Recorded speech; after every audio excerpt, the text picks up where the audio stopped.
ನೋಡ್ರಿ, ಅದು ಕೋರ್ಟ್ನಾಗ ನಡೆದೈತಿ. ಅದು ಏನೇನೈತಿ ಸತ್ಯ ನಾವು ಯಾವ್ದ್ರಾಗೂ ಹಸ್ತಕ್ಷೇಪ ಮಾಡೋದಿಲ್ಲ. ಏನದ ಭಾಳ ಕ್ಲಿಯರ್ ಆಗಿ ತನಿಖೆ ಆಗಲಿ, ಯಾರು ತಪ್ಪಿದಸ್ತದಾರ ಶಿಕ್ಷೆ ಆಗಲಿ. ನಾವೇನು ಯಾರಿಗೂ ಸಪೋರ್ಟ್ ಮಾಡೋದಿಲ್ಲ, ಯಾರಿಗೂ ವಿರೋಧ ಮಾಡೋದಿಲ್ಲ. ಅದು ಏನಾಗೈತಿ ಏನಿಲ್ಲ ಎಲ್ಲ ಮಾಹಿತಿಗಳು ಅವ್ರು ಇದು ಕೊಟ್ಟಾರ. ಯಾರಿಗೆ ಕಂಪ್ಲೇಂಟ್ ಮಾಡೋದು, ಯಾರಿಗೆ ಇಲ್ಲಿ ಬಿಜಾಪುರನಾಗೆ FIR ಮಾಡ್ಯಾರ. ಒಂದು ತನಿಖೆ ಆಗ್ತೈತಿ. ಪೊಲೀಸ್ ಇಲಾಖೆ ತನಿಖೆ ಮಾಡಿದ್ರೆ ನಾವು ಹಸ್ತಕ್ಷೇಪ ಮಾಡೋದಿಲ್ಲ, ಮತ್ತು ಯಾರಿಗೂ ನಾವು ಫೋನ್ ಮಾಡಿ ಹೇಳೋದಿಲ್ಲ ಇವ್ರು ಫೇವರ್ ಮಾಡಿರಿ ಇವ್ರು ಫೇವರ್ ಮಾಡಿರಿ. ಅದಂತೆಲ್ಲ ಒಮ್ಮೆ ಜನರ ಮುಂದೆ ಎಲ್ಲ ಕ್ಲೀನಾಗಿ ಹೊರಗೆ ಬರಲಿ ಇಮೇಜ್. ಅದೇನು ಆಗೈತಲ್ಲ ಅವ್ರ ಮ್ಯಾಗೇನು ಕಪ್ಪು ಚುಕ್ಕ ಐತಲ್ಲ, ಅದಕ್ಕೆ ಕ್ಲೀನಾಗಿ ಬರಲಿ. ಹೋರಾಟಕ್ಕೆ ಈ ರೀತಿ ಆಯ್ತಾ ನಡೀದೆ ರೀ ರಾಜಕಾರಣದಾಗ.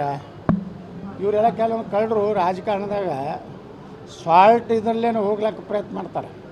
ಅದಕ್ಕಿಂತ CD ಮಾಡೋದು ಇಂಥ ಈಗೇನು AI ಬಂದ ಮ್ಯಾಗಂತರೂ ಯಾರು ಬೇಕಾದವ್ರು ಯಾರು ಕೂಡ ಮಕ್ಕೊಂಡಿದ್ದು ಬರ್ತಾರೆ.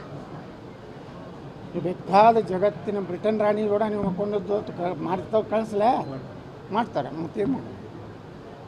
ಅಂದರೆ ಈಗ ಕಂಪ್ಲೇಂಟ್ ಏನು ಮಾಡಿದ್ದಾರೆ, ಯಾರು ದೂರು ದಾಖಲು ಮಾಡಿದ್ರು ಈ ಕಂಪ್ಲೇಂಟ್ ಆದ ತಕ್ಷಣ ಅವ್ರು ನಾಪತ್ತೆ ಆಗ್ಬಿಟ್ಟಿದ್ದಾರೆ ಸರ್. ಈಗ ಪೊಲೀಸರು ಕೂಡ ಸಿಗ್ತಾ ಇಲ್ಲ ಅಂತ ಹೇಳಿ ಅಂದ್ರೆ ಫೇಕ್ ಇರಬೇಕು.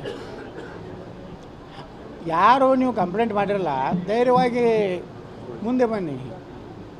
ಅದು ಭಾಳ ದಿವಸದಿಂದ ನನಗೆ ಸುದ್ದಿ ಇತ್ತು. 11 ಕೋಟಿ ರೂಪಾಯಿ ಡಿಮಾಂಡ್ ಇತ್ತು.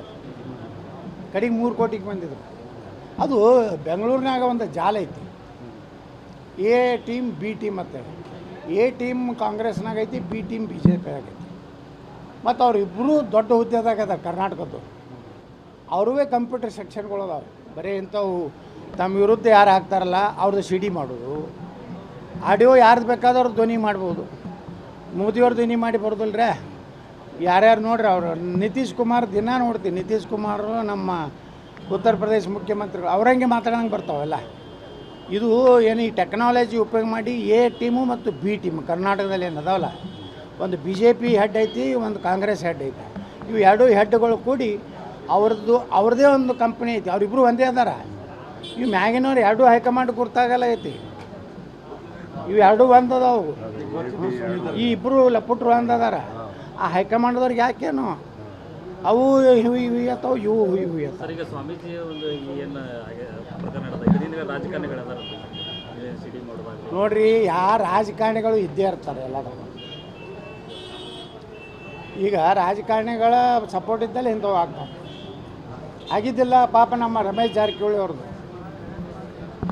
ಪಾಪ ರಮೇಶ್ ಜಾರಕಿಹೊಳಿ ಅವ್ರನ್ನ ಬಲಿಂಗ್ ಕೊಟ್ರಲ್ಲ, ಒಬ್ಬ ಒಳ್ಳೆ ಮನುಷ್ಯ. ಏನು ನೋಡ್ರಿ, ಸಹಮತದಿಂದ ಆಗಿದ್ದಕ್ಕೆ ಅತ್ಯಾಚಾರ ರೇಪ್ ಅನ್ನೋದಿಲ್ಲ. ಸಹಮತ ಕ್ಲಿಯರ್ ಕಾಣಿಸ್ತೈತೆ ಆ ವಿಡಿಯೋದಾಗ. ನನ್ನ ಕರ್ಕೊಂಡು ಹೋಗ್ಯಾರ ದಿಲ್ಲಿಗೆ, ನೀವು ಒಬ್ಬನೇ ಹೋಗಿಯಲ್ಲ ಅಂದ್ರೆ ಏನು ಇದು ಸಹಮತ ಇಲ್ರಿ? ಹಿಂಗೆ ಈ ರಾಜ್ಯದಾಗ ಲವ್ ಜಿಹಾದು ಇವು ಇದರಿಂದನೂ ಹುಬ್ಬಳ್ಳಿ ಒಳಗೆ ಲವ್ ಜಿಹಾದು ಅದ್ರ ಹಿಂದೆ ಕಾಂಗ್ರೆಸ್ನ ಮುಖಂಡರದ್ದು ಸಪೋರ್ಟ್ ಐತಿ. ಒಂದ್ರ ಮೇಲೆ ಒಂದು ಬರ್ತಾ ಇದೆ ಒಂದೂ ಅಲ್ಲ, ಅವ್ರು ಹಿಂದೆ ಬ್ಯಾಕ್ ಅದಾರತ್ತ ಅವ್ರು ಎಷ್ಟು ಓಪನ್ ಆಗಿ ಅವ್ರ ಮನೆಗೆ ಹೊಡಿಲಕ್ಕೆ ಹೋಗ್ತಾರೆ. ರಾಜಕಾರಣಿಗಳು ಕೂಡ 100%.